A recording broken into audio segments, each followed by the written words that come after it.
At exactly 7:10 local time in the Persian Gulf, the largest American military operation since the 2003 invasion of Iraq began in earnest. Aboard the guided missile destroyer USS Spruance, a digital clock mounted on the bridge console clicked forward to 0710. The tension in the air was thick as the captain gave the final order. Moments later, the first vertical launch system cell hatch on the deck burst open with a violent explosion of bright orange flame and thick white smoke. The lead Tomahawk cruise missile rocketed upward into the pale morning sky, its solid booster burning intensely. After a few seconds, the booster stage separated and fell back into the sea with a splash. The main turbofan engine then spooled up with a deep whine, and the missile quickly descended to an ultra-low altitude of just 50 feet above the wave tops. There it stabilized, skimming the surface of the ocean like a deadly ghost. Exactly 4 seconds later, the next launch cell fired. Then another and another. In less than 90 seconds, 8 Tomahawks had left the ship. 300 meters to the northwest, 2 other Arleigh Burke-class destroyers were executing the exact same drill. In total, 25 Tomahawk cruise missiles were now racing across the Persian Gulf at 550 miles per hour. Their radar altimeters constantly scanned the waves below, while their guidance systems followed pre-programmed routes carefully designed to exploit every known gap in Iranian coastal radar coverage. The flight time to the Islamic Revolutionary Guard Corps naval bases along Iran's southern coast was approximately 40 minutes. What the Iranians did not know was that something far more dangerous had already crossed into their airspace ahead of the missiles. A large wave of American Lucas drones, low-cost unmanned combat aerial vehicles reverse-engineered from captured Iranian Shahed-136 designs, were flying slowly inland. Manufactured in Arizona for only $35,000 each, these small propeller-driven drones were the size of riding lawnmowers. They flew at a deliberate 110 knots, deliberately presenting themselves as easy targets. Inside an Iranian Bavar 373 air defense battery, the radar operator watched his screen in growing alarm as more than a dozen slow-moving contacts materialized from the coast. Unable to distinguish between real threats and simple noise, the operator did exactly what his training demanded. He began firing. $1 million surface-to-air interceptors streaked off their launch rails one after another. Each one tracked and destroyed a cheap Lucas drone, turning it into a cloud of falling debris. The Iranians were winning every individual engagement but losing the larger battle. Every expensive missile they expended was one fewer they would have when the real Tomahawk cruise missiles arrived 30 minutes later. Worse still, every time the Bavar battery fired its radar, it revealed its exact location to the passive sensors of the American and Israeli F-35 fighters now crossing the border from Iraq. Meanwhile, high above western Iraq, 12 Israeli F-15 IRAM fighter bombers had been climbing for over 90 minutes. They were flying in the electronic shadow of advanced F-35 Ayadir stealth fighters. These F-35s maintained complete radio and radar silence, while their sophisticated sensors passively cataloged every Iranian radar emission along the border. At 0805 local time, the formation reached optimal launch altitude. In the rear cockpit of the lead RAM, the weapons systems officer had been refining target coordinates for the past hour using data relayed through Link 16 from an Israeli Oran intelligence aircraft circling safely over Jordan. After receiving final confirmation, the pilot squeezed the release button. A heavy 2,500-pound Rampage missile dropped away from the aircraft centerline. The sudden loss of weight caused the fighter to jolt upward. Before the pilot could react, the fly-by-wire system stabilized the jet.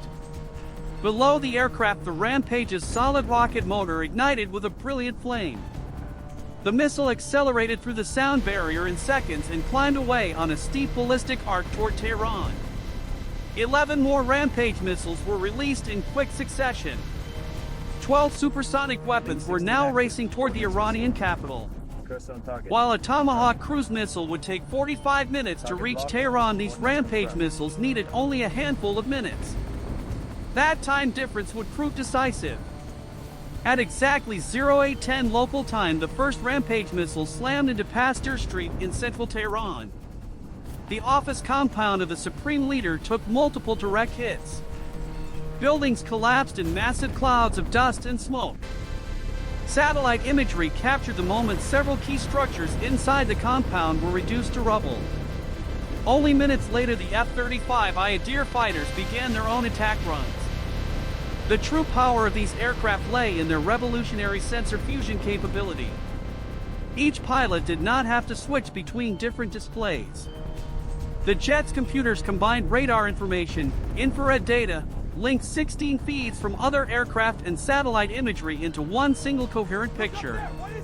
The pilot rolling in on the Ministry of Defense compound saw every remaining Iranian radar site marked clearly.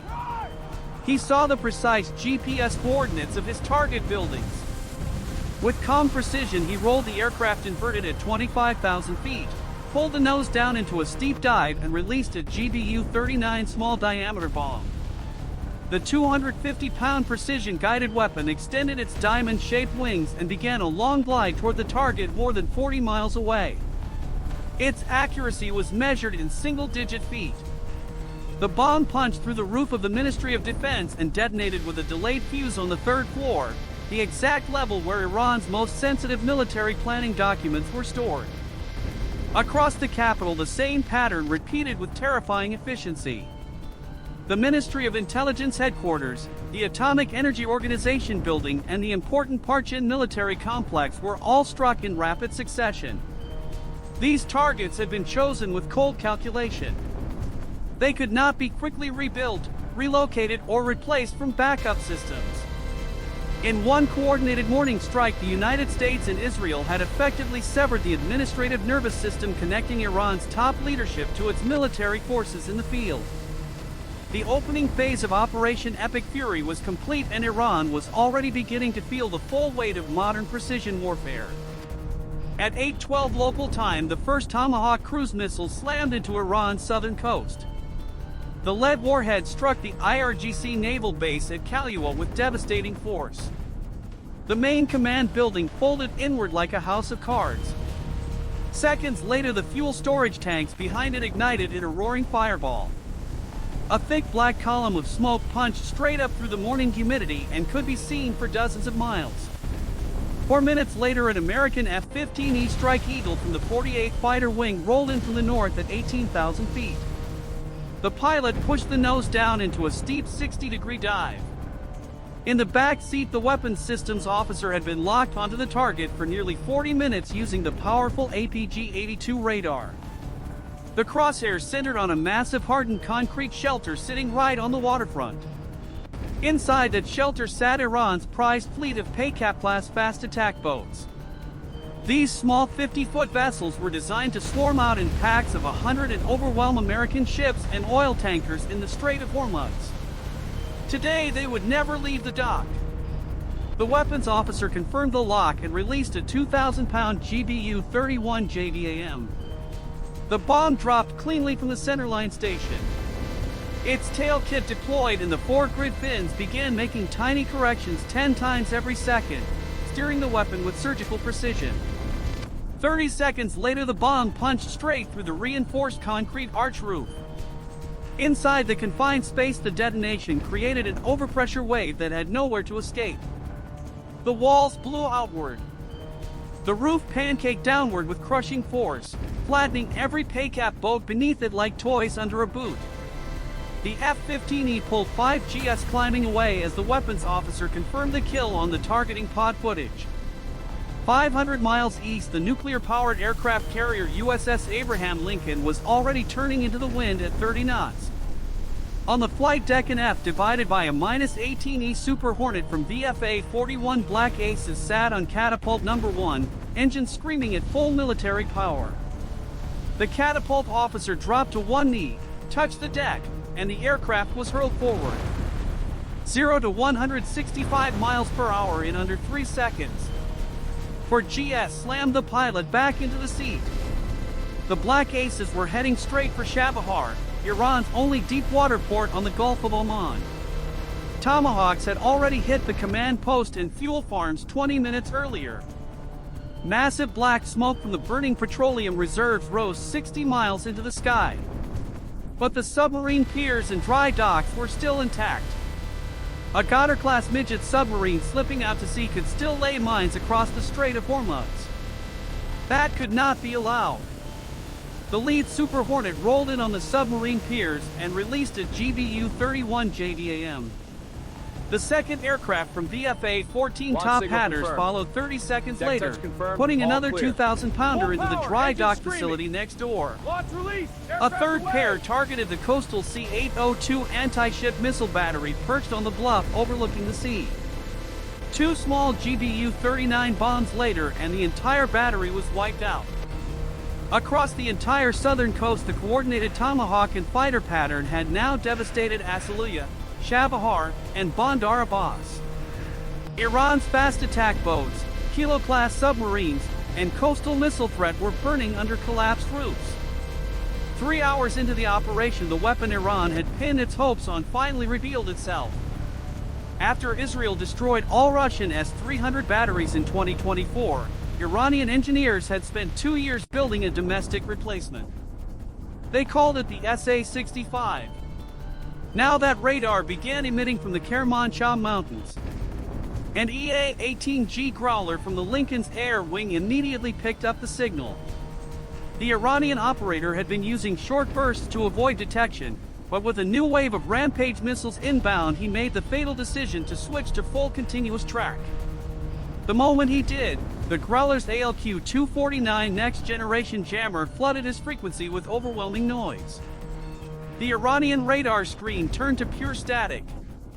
At the same instant, an orbiting Super Hornet released an AGM-88 HARM missile. The anti-radiation missile accelerated to Mach 3 and reached the target in less than 90 seconds. The SA-65 radar station that Iran had spent years perfecting exploded into scrap metal before it could fire a single shot. With the last major air defense radar gone, 12 F-22 Raptors received the order to push deep into Iran. These jets from Joint Base Langley Eustis flew in total silence. Their APG-77 radars painted everything within 125 miles, while their own signature remained smaller than a marble. At 15 miles, an Iranian fighter would finally see them, but by then the Raptors' AMRAAM missiles would already be on the way. The Raptors did not need to fire. Their real mission was to listen. The advanced ALR-94 electronic warfare suite cataloged every ground emission, every relocated SAM battery, every IRGC command post. Every piece of data was instantly forwarded via Link 16 to waiting F-15E Strike Eagles and F-35s.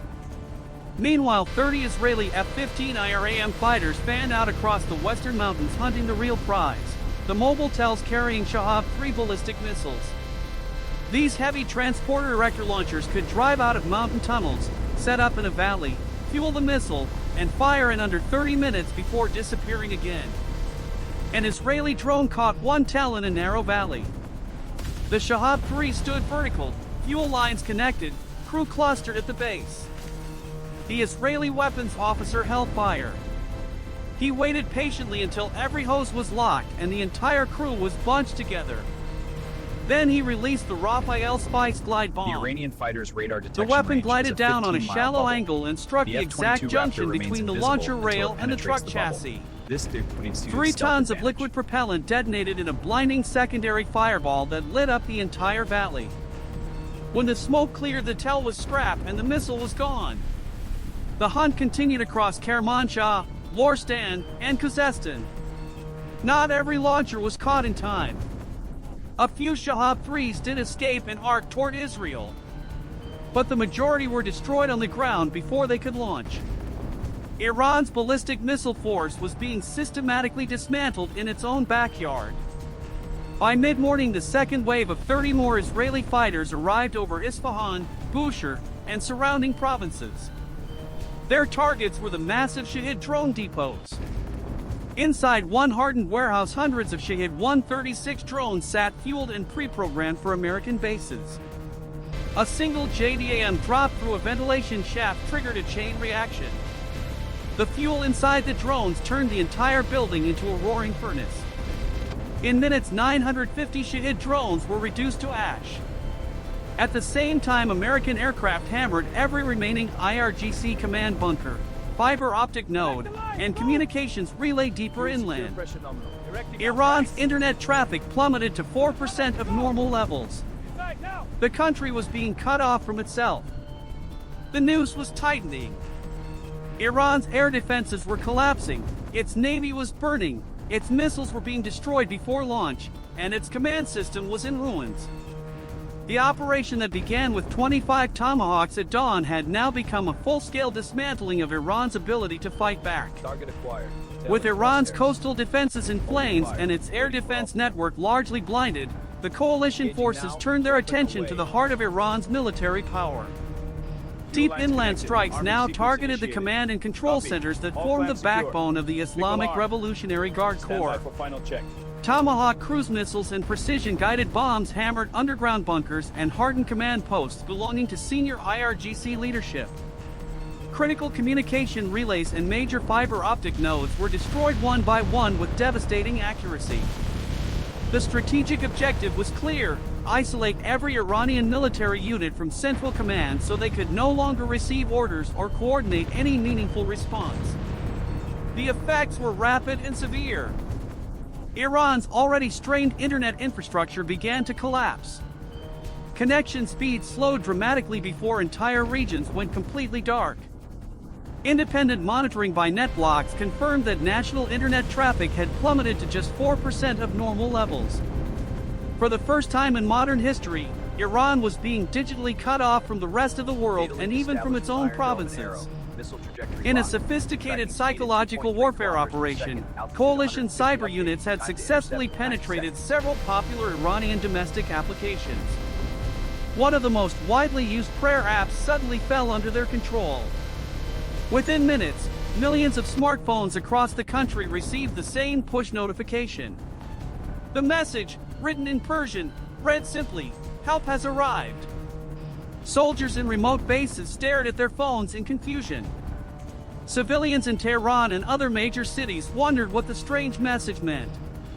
In some cities, public address systems and loudspeakers were also hacked and began broadcasting calls for surrender and calm. The psychological impact was immediate and widespread, sowing doubt and fear throughout both the military and civilian population. High above the Iranian capital, a single F-22 Raptor delivered one final powerful message of dominance. The stealth fighter descended to low altitude and screamed across Tehran at supersonic speed. The thunderous sonic boom rattled windows throughout the city. For those on the ground, it was a terrifying demonstration that their airspace now belonged entirely to the enemy. The Raptor pilot looked down at the darkened capital below as the sun began its descent. Tehran lay quiet and powerless beneath him. On the ground, Iran's remaining air force stayed completely silent. Squadrons of MiG-29s, surviving F-14 Tomcats, and old Phantom jets remained parked under camouflage netting at their bases. Not a single fighter dared to take off. The risk of instant destruction by American and Israeli aircraft was simply too great. As the afternoon turned to evening, American warships began slowly withdrawing from positions close to the Iranian coast. The destroyers and the carrier USS Abraham Lincoln maintained a safe distance but kept their vertical launch cells loaded and ready. The message was unmistakable: the United States could return with overwhelming force at any moment if necessary. In Washington, a senior military official addressed the media. His words were short, direct, and carried around the world within minutes. "We have effectively suppressed their air defenses." Satellite and drone thermal imaging told the full story. Nearly every major Iranian military facility of strategic importance was either still burning or had gone completely dark. The integrated air defense system that Iran had invested decades and billions of dollars to build now lay shattered across the country. With the skies fully under coalition control and Iran's ability to project power broken, the operation entered its final phase. Attention now shifted to the remaining internal communication nodes and command links. The goal was no longer only physical destruction, but total and complete paralysis of Iran's military structure. The sun was setting over an Iran that had been fundamentally changed in less than 24 hours. With Iran's air defenses shattered and its coastal forces burning, the coalition shifted focus to the final and most decisive phase: complete paralysis of the country's internal command structure. American and Israeli aircraft now struck deep inland at every remaining underground command bunker, fiber optic relay station, and secure communications node.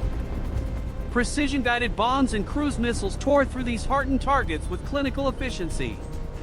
The goal was no longer destruction for its own sake, but total isolation.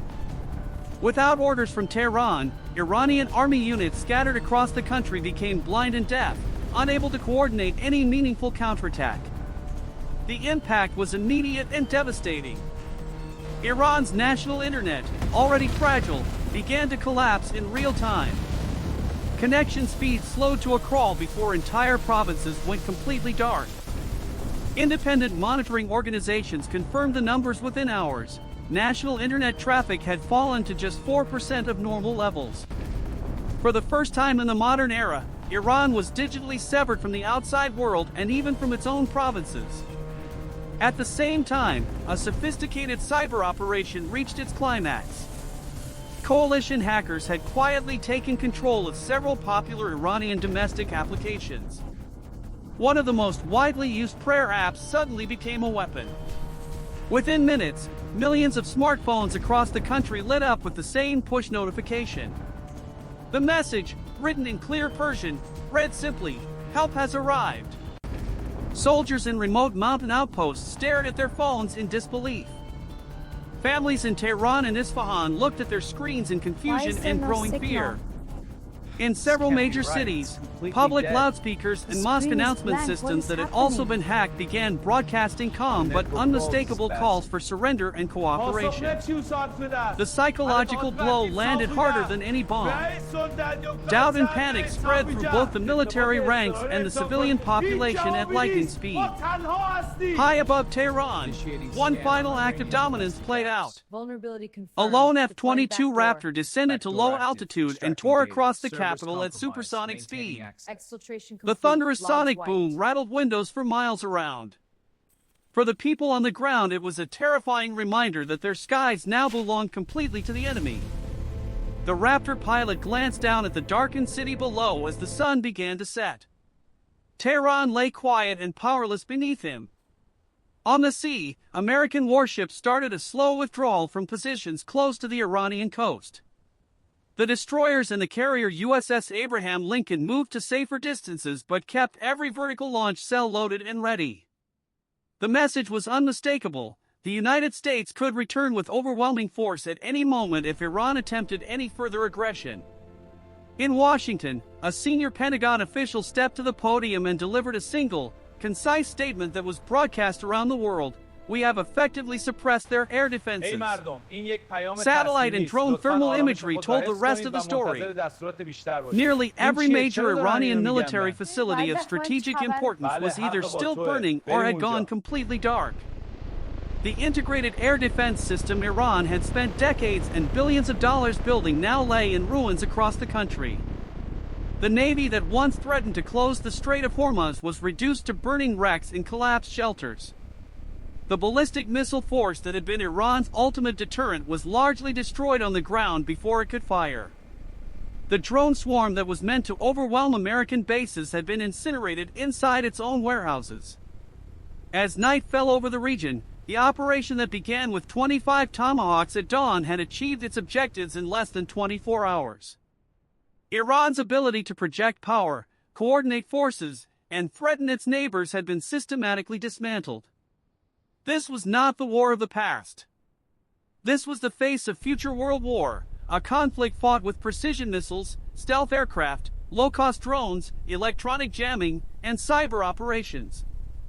A war where the side with superior technology and coordination could achieve decisive results with minimal risk to its own forces. The sun set on an Iran that had been fundamentally changed in a single day.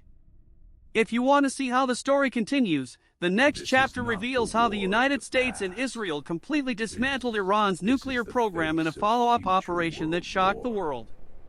This concludes Operation Epic Fury.